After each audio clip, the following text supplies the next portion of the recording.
Clarissa Ramos. I'm currently the Executive Director of PDG. I took the position of my late husband after he was assassinated in November 6, 2018. PDG stands for Paghidaet sa Kauswagan Development Group, or when it is translated in English, it means Peace in Development Group. And our organization was formed in 1987, and we are registered under the Security and Exchange Commissions. Our NGO serving the marginalized and poor sectors of Philippine society, mostly situated in the southern part of the Negros Island. And they are mostly coming from the farmers, fisher folks, and farm worker sectors. And we have been implementing programs on agrarian reform, sustainable agriculture, and human rights. Our partnership with ASTM have started way back in 2013. ASTM actually initially supported 10 of our assisted people's organizations on food security and environmental campaigns. But the partnership expanded, and ASTM supported PDG's mission of empowering 41 of our POs, including KMP organized communities in Negros, to strengthen its civic structures and to work for reforms and promote political inclusion and local governance. Yeah. So after the assassination of my husband in 2018, most of the PDG staffs and even human rights defenders and leaders of the farmers organizations were subjected to state-sponsored attacks. So this includes not only vilification and red tagging, but also killings and unjustified arrests, and they are now facing trump-up charges and other forms of state-sponsored attacks. It even became worse when this Memorandum 32 was declared, placing the Negros Island under the state of national emergency. And when the Executive Order 70 was also signed in December 2018, saying that this would be a whole of nation approach to end communist insurgency, he said. But it paved the way for the militarization of all levels of, even in the local communities and even in the government line agencies. So all this, the Memorandum 32, the EO 70, and even policies in the Social Exchange, Security Exchange Commission, really curtail the spaces of the civil societies to engage in our line of work and advocacy. So this culture of impunity, which now existed in our country, pushed us to go on international campaign. We could not anymore ask for support even at the local government agencies, because even the people there, the local officials, are also being controlled by our national government.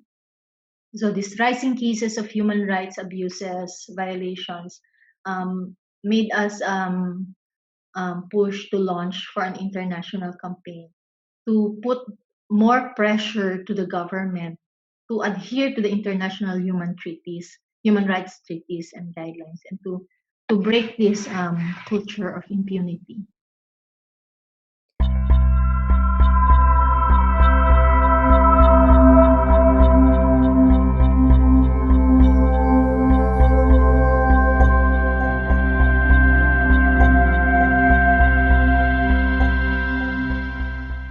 Actually, when I read the UN High Commissioner's report, it clearly pictured the extent of human rights violation, which meant to curtail our basic freedoms. So it also highlighted the Negros experience, where our government actually unleashed its deadliest killing machine and victimizing mostly local farmers, activists, and even institutions like us. So I am hopeful, I'm really hopeful that the country members of the UN Human Rights Councils will support the High Commissioner's report and altogether call for the Philippine government to seriously implement the recommendations and be accountable to all human rights violations that it has caused upon his people. And I also remain positive that all international human rights organizations and our allies will stay vigilant and supportive of the campaigns against these unjust killings and reprisals that is happening in the Philippines, and to also closely monitor and call for protection of human rights defenders and organizations like us, like PDG. Um, for the national government, I would really like to expect that the national government would take heed of all the recommendations written in the report. But reading through the news lately in the Philippines, I can only see that there is a strong denial from our government. Instead of really um, instead now they try to justify the killings and this baseless arrest as necessary and appropriate, they said. On top of the existing repressive orders already, they even railroaded the passage of this anti-terror bill, which only intensifies the crackdown on legitimate dissenters. And in the guise of saying that they are after the terrorists. Uh, as what I see now, our government is really stone deaf, no, to hear out all of these statements coming from the UN Human Rights Council, even from the ICC, and even from the international communities. Um, I see that they are highly bent to unleash their vengeance against its own people, to really control or to remain in power. Um, I'm not really seeing any improvement or any um, chance of our government to to follow what has been written in the human rights in this UN report. Yeah.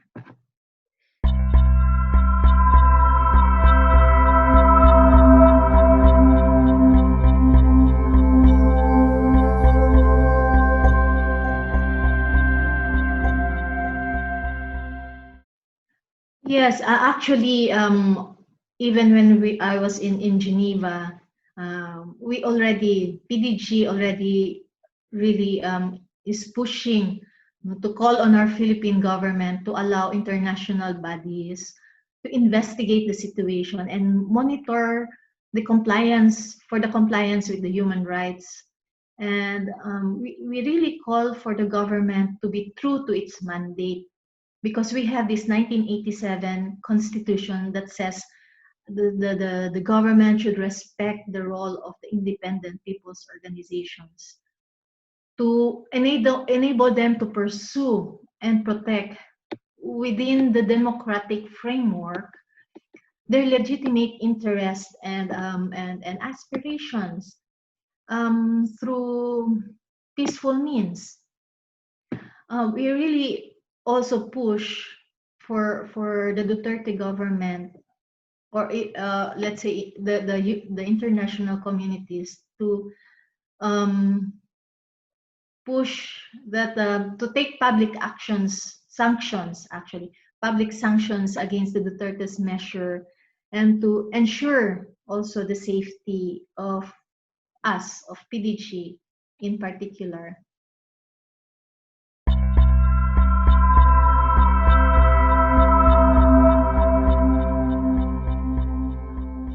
Actually, we also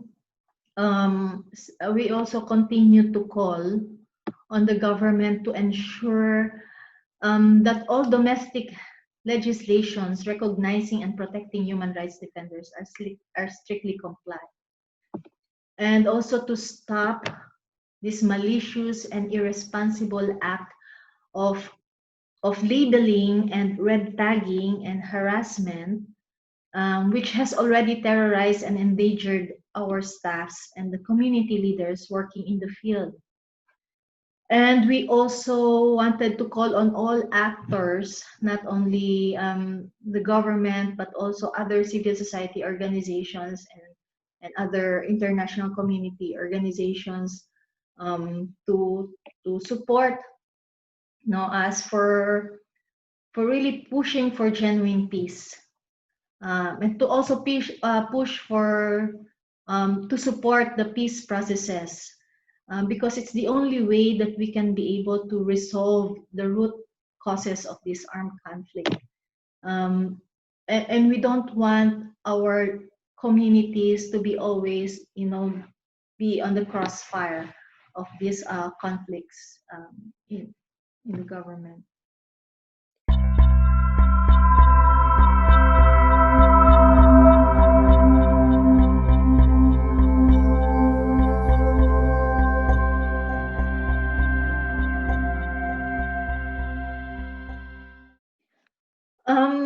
These extractive industries, this mining, this dredging, have already been um, implemented even years before. We already have so many mining companies exploiting our natural resources right now. And it has already displaced a lot of rural communities, even in Negros. And many of our farmers already lost their source of livelihoods. And even some of our farmer activists were even killed because of their strong stand against mining. So relaunching these anti-poor destructive projects will only be another nightmare for our already hungry stricken communities. This poverty, landlessness, and even human rights abuses will further intensify if we have this mining and this dredging.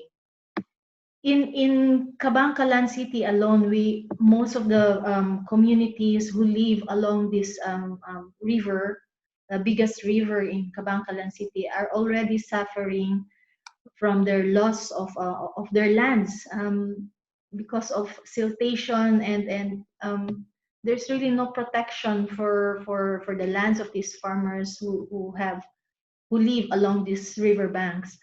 So if this would if our government would still push through with this mining and dredging, then it would only upsurge more armed conflicts. Many clamor along, not only to farmers but even a lot of people, and it would it would cause another problem in Negros particularly.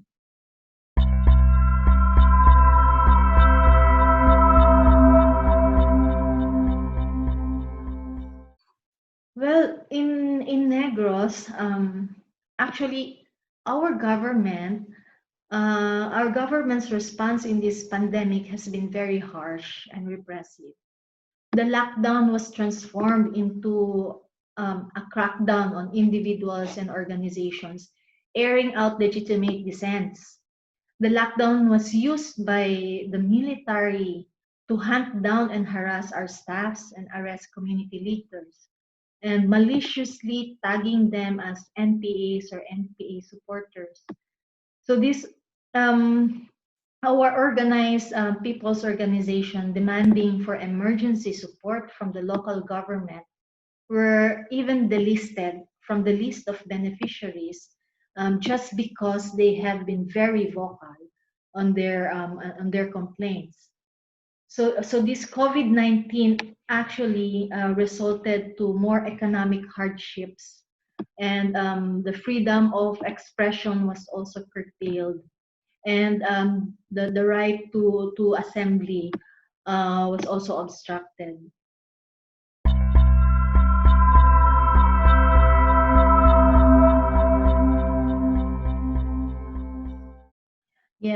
During the lockdown, one of the campaigns that we conducted was to encourage our communities to lobby at the local government, to ask for support, because they could not anymore work. They could not go to their farms because there were curfews installed, and they cannot go out of the barangay, of the villages, if they don't have this quarantine pass. And even farm workers who need to go to another village to work in the plantation could not anymore do so. So they were encouraged to lobby, but they were denied. They were not even allowed to voice out, and they were even just told, wait, wait for the government to approach you. So some of our leaders began doing their campaign on social media, and we have this particular young people who express their demand for assistance over the social media. And what happened is that the military and the police came into that village, looked for these young people, and summoned them at the village um, hall, and told them not to do that social media anymore if they don't want to get arrested. So even on this simple, way of expressing their dissents, were also being stopped by the military. So it's really, the community was so afraid that even through social media they can even be hunted down. And there was also even one case in our community, in our village, which is located in the central part of Negros. While on lockdown, the military troops went into their village, looked for the leaders of the association, and asked them if they are active or do they actively involve themselves in manifestations, in mobilizations. And the leader said, yes, it is our way of supporting the campaign. It is our way of expressing our complaints, because we have the freedom. And these military troops were really threatening the leaders, and they were even asking the leaders, did you were you one of the clients of Attorney Ben? And they said yes, because we have a case, a case against the owner of the plantation where we work. And these military troops just told them, it is really wrong for you to approach PDG and Attorney Ben Ramos, because Attorney Ben is a lawyer of the NPA. And they were really very shocked, because Ben is already dead, and yet these military troops still use the name of Ben to harass and to threaten communities. So this actually happened during the time of the lockdown. And some of our staffs were even, they said that some people in civilian clothes would usually ask some members of the associations where we organize, asking the whereabouts of our organizers. So really, this time we feel that the government is really using the time of the lockdown to validate, to get more information, and to threaten our communities. Were there any consequences after these inquiries? What we did was, we of course, the first thing that the former paralegals did was to go to the police station and to report the cases. And we also expose these issues in the news and in the local radio stations. And We sought for the government's for the government to stop maligning our communities, and to and we also started to talk with the alliances that we have, especially the local human rights alliances that we have there, to support the community's campaign against all these of these unjust accusations of the government.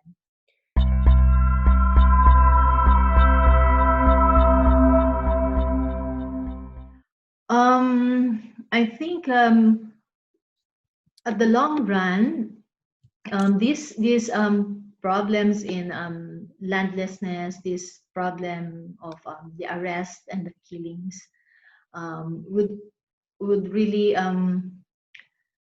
uh, put a lot of people at risk, and the widespread poverty that is caused by this lockdown and this irresponsible response of our government, and the growing gap between the rich and the poor, and the loss of livelihoods of these people will really continue to spark conflicts. If the government will not support the efforts of the civil society organizations like us to deliver basic services to the rural communities, then there will really be no change, and situation would only worsen. So, what do you think? Which kind of development action could, in general, help working towards an improvement of the most vulnerable people there? I think for us, like in PDG, we actually talked about it. We discussed a lot of things, especially now that the anti-terror bill is now at the president's table, ready for his signing. We think that the only best way, the best approach here to improve the situation is to really strengthen the alliances that we have with different sectors, especially with the churches, with the academe, with other NGOs like us, and even people from the local government that we see are sympathetic of our causes. It would really be the best way is to strengthen our links with them, to coordinate with them, and to continue on lobbying, approaching the local governments to push them to also adhere to support the rights of these people, and the needs of these people. So it's and we also see that aside from all this, the strengthening of the alliances and lobbying at the government, it is also very necessary for us to continue on expanding our organizing works in many communities as possible, so that they will be able to understand the real situation, the ground, and to make them, voice out collectively, and to take actions.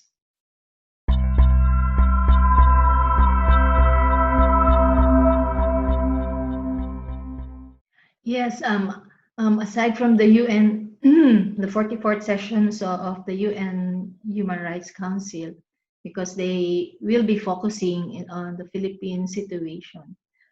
I think and I believe that the support, the continuing support and campaign of communities here in Europe and even in other countries, who really understand our situation, to continue with their campaigns, and to really, maybe statements or statements can be issued, addressed to our Philippine government, to really adhere, to really listen to this, to all international communities, their demand, their recommendation to investigate all these killings, and to follow the mandates written at the United Nations. And also, it is also very important that international communities would also be vigilant and help monitor these human rights violations that is happening in the Philippines.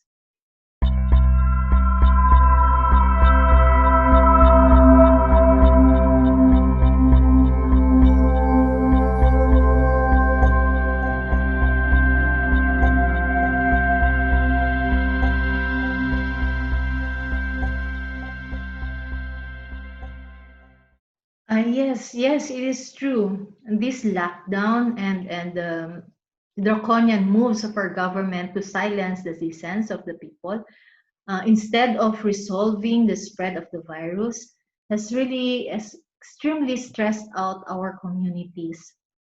Farmers have lost their crop production because since February, late February until June, they were not really able to tend their farms because they were being stopped from going into their farms and tending their crops. So they lost their crop production, and because their movements were also restricted, farm workers were unemployed for months because in Negros, most of the people there get their source of living from in working in sugarcane plantations, and this lockdown really uh, stopped them from working in these plantations.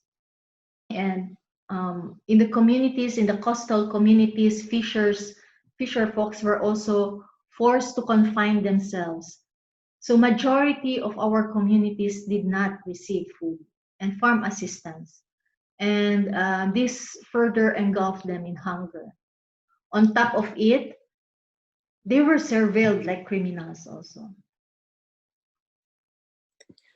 Okay. And yeah, so about this, what which reasons of all these political and economic reactions to the pandemic, we think um, using the lockdown, the strict quarantine measures, such as installing these curfew hours, establishing checkpoints manned by police and military troops, even in the remote communities, continually harassing them and hunting down the community leaders and PDG staffs, both on the ground and in the social media. The arrest, the killings amid this pandemic, and even the listing our communities as beneficiaries of the emergency assistance just because they were vocal of their demands. All these have caused massive hunger and poverty in Negros.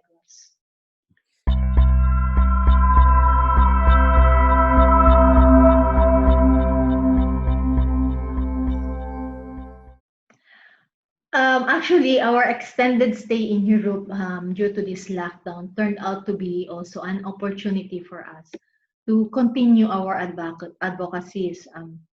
People that I have met in Geneva and even here in Belgium continue to organize teleconferences, thus giving us a chance to air our to air out our experiences and to reiterate our calls for justice and protection to human rights defenders.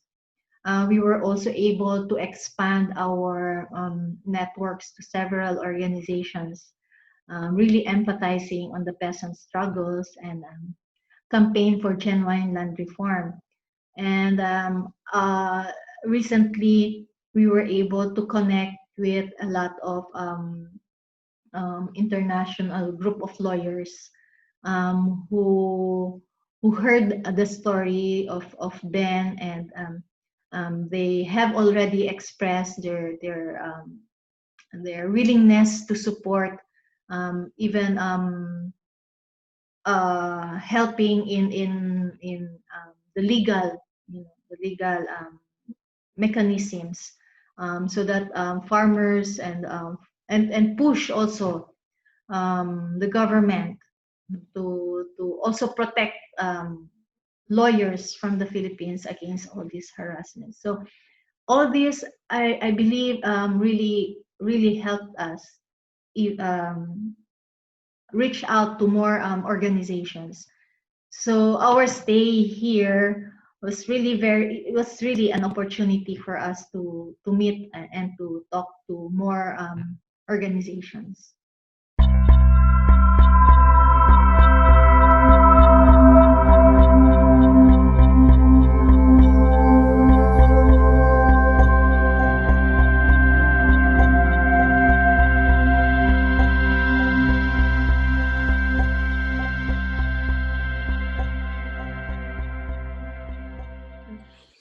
That's great to hear.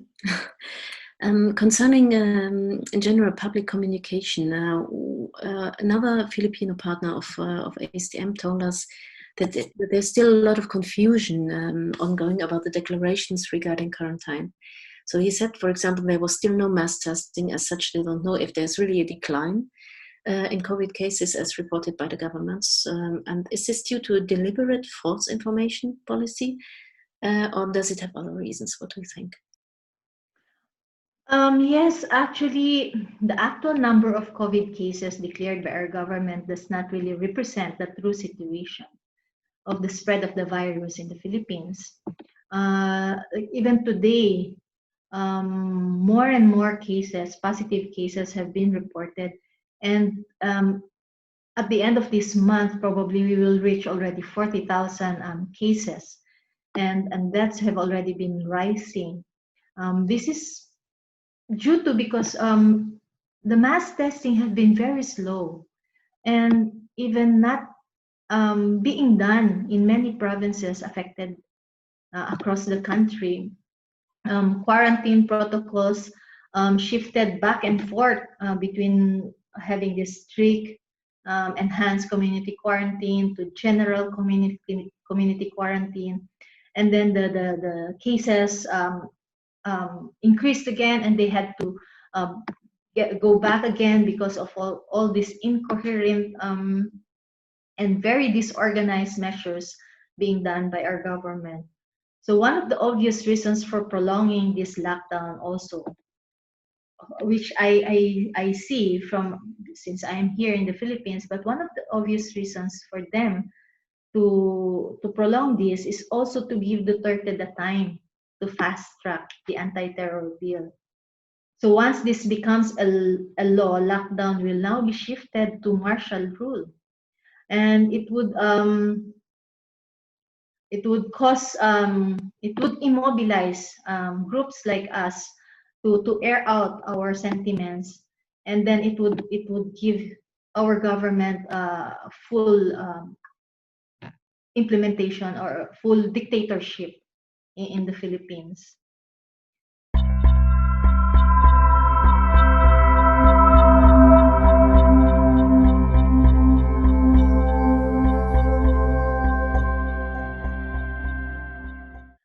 Well, honestly, I am afraid of my own security. No one can guarantee my security because all of us are under attack. Our government, who is supposed to protect us, are the ones killing us. I am one of those in the poster tagged as enemies of the state. Two have already been killed, including my husband, and several of those who are in the posters have already been arrested and are facing trumped-up charges in court. I have been vocal, exposing this persistent impunity happening in my country, and I will definitely be a sore in the eyes of the government. But as I said, well, despite all these risks, I will continue to pursue justice for my husband and not only for my husband, but to pursue justice to all victims of these human rights violations. through all available venues, both in the Philippines and internationally. We will see. I am quite many of my friends and individuals working in NGOs also were already advising me to really take care when I go back to the Philippines, because it's really going to be very tough, and many are already being killed.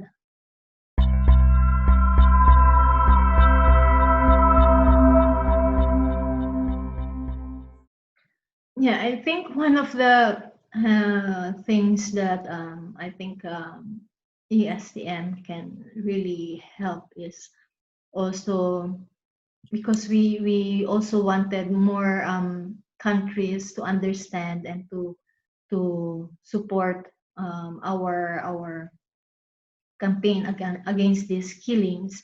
So ASTM can maybe really write to the Luxembourg government to continue support this campaign against these unjust killings in the Philippines. And I know that when Ben first had when his picture appeared in this poster, I know that ASTM also um, forwarded a statement to our government, condemning this act of red tagging